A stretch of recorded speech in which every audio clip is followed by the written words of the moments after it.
The sun was a hammer. The sand, fire. And the truck that once promised safety was now a smoking skeleton. Swallowed by the desert. Two men stood alone in the heat. No water. No shade. No signal. They weren't friends. They were enemies. Co-workers who once hated each other's guts. But now they were the only thing standing between survival and death. And when the vultures started circling overhead, one of them made a choice so unthinkable. It would leave the other man in tears. And the whole world would say, how could he do that? For someone he despised. Full story. They called it the Devil's Breath. A patch of desert stretching 60 miles outside of Nevada. Temperatures hit 120 degrees by noon. No gas stations. No signs. Just sunburnt dirt roads and wind that howled like it had secrets. Jack Monroe, 45, had worked in logistics his whole life. Tough, sun-wrinkled skin. A voice like gravel. He was the kind of guy who liked things done his way. Then there was Eli Jackson. 30, fresh from the city. All sharp angles and fast to talk. Eli was smart, too smart, Jack thought. Always carrying fancy gear, correcting people. And playing music from his phone like they were on a beach trip. They both worked for Western Freight. Same division, different styles. They hated each other. Everyone at the warehouse knew it. But that Thursday morning, they were thrown into the same truck. Delivery to Marlow Mine. 2-day run. You both go, the boss said. No arguments. They rolled out by 5 a.m., the sun still shy. Jack drove. Eli scrolled. The silence was heavy. 10 miles into Devil's Breath, something cracked. Smoke burst from the hood. The engine screamed. Then, boom. The truck lurched. They both jumped out. Flames danced beneath the hood. No fire extinguisher. No backup. No water. Eli pulled out his phone. No bars. Jack cursed. They stood in the dirt, blinking at each other. Then the heat hit them. Hour 1. Jack opened the truck's back and tossed out 2 cases. One for gear. One for supplies, he muttered. But the water? Only 3 small bottles. The rest? Tools. Ropes. A broken GPS. And a note, fuel tank low. Refill at Reno stop. Jack hadn't stopped. Now the tank was ash. Eli laughed bitterly. Of course you didn't check the gas. Jack shoved him. You were supposed to. They stood nose to nose. The sun rising behind them. Sweat dripping. Chest heaving. Then, silence.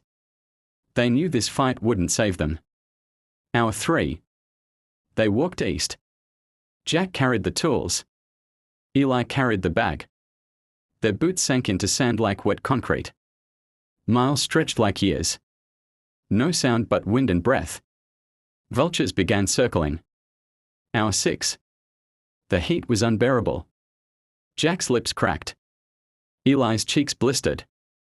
They split the first bottle, 4 sips each. Jack handed it back. Don't waste it. Eli said nothing. In the distance, a shimmer, like water. They ran. It was nothing. Just air. Night 1. They dug a shallow hole and lay beneath the stars. It was cold now. So cold it hurt. Jack gave Eli half his jacket. They didn't talk. But in the dark, Eli whispered, I'm scared, man.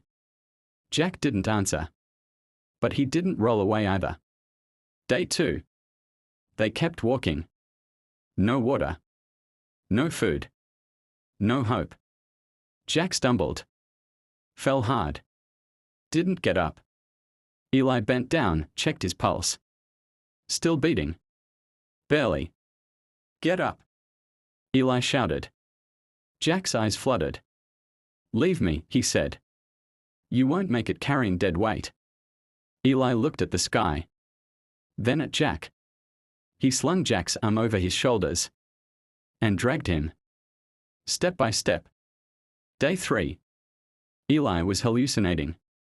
He saw his mother, his brother, his apartment balcony. But when he looked down, Jack was still there. Alive. Whispering one word over and over, son. Flashback. Jack had a son once. 17. Died in a car crash.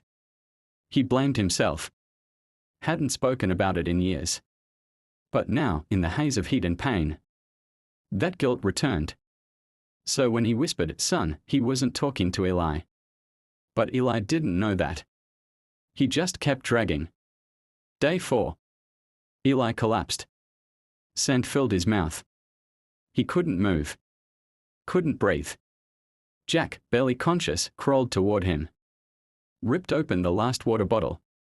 Poured half on Eli's lips. Then lay beside him. They both stared at the sky. Sorry. Jack muttered. For hating you. Eli laughed, cracked and broken. Same. Then, out of nowhere, a sound. Not wind. Not animals. An engine. A truck. Rescue. 2 off-roaders appeared over the ridge. Tourists. They spotted the bodies. Slowed. Ran to them. Jack and Eli were airlifted to St. Francis Hospital. Barely alive. But breathing. Epilogue. 2 months later. Western Freight Warehouse. 2 men clocked in. Jack. Eli. Now best friends. They spoke at schools. Wrote a book together, Desert Bonds. It became a bestseller. They started a charity for stranded hikers. And every time someone asked, how did you survive that desert? They just smile. And say, hating someone is easy. Until they become your lifeline. Ending line. Because sometimes the desert doesn't kill you. It rebuilds you. Piece by broken piece. With someone you never thought you'd need.